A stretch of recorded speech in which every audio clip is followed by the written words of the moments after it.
Икътисадны үстерүү хукук саклоо органнарының эше, тил мәсьәләсе һәм 2018 елгы сайлауларда катнашу. Россия Федерациясы президенты быел 13-нче тапкыр россиялеләрне борчыган сорауларга җавап бирде.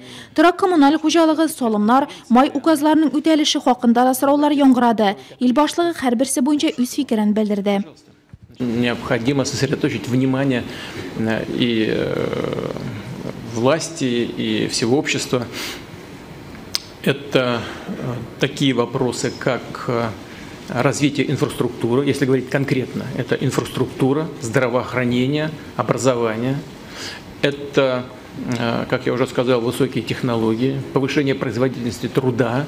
И это, без всяких сомнений, все должно быть нацелено на то, чтобы повысить доходы граждан. Пресс-конференцияда берилген сорауларның берсенә җавап биреп Владимир Путин «Мин Татарстанны яратам, анда минем дусларым күп» дип белдерде. Республика халкы шул исәптән нурладылар. Россия президенты чыгышын кызыксынып күзәтте. Я смотрела пресс-конференцию Владимира Владимировича Путина. Мин Владимир Владимирович Путинның пресс-конференциясын карадым, аңа бирелгән сорауларны тыңладым. Бу бүгенге заманда актуаль булган проблемалар. Кешеләр тигәл җаваплар алды. Миңа сорауларны да, президентның җавапларын да тыңлау кызык булды. Бик нәтиҗәле пресс-конференция узды дип саныйм.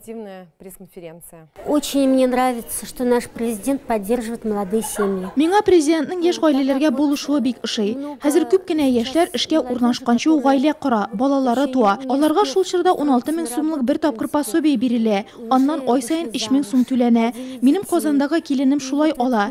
Хәзер бер балага 10 мең сум түләнәчәк. Бу яшь гаиләләр өчен бик әйбәт. Ана капиталының 2021 елга кадәр озайтылуы да яшь гаиләләр өчен бик зур ярдәм.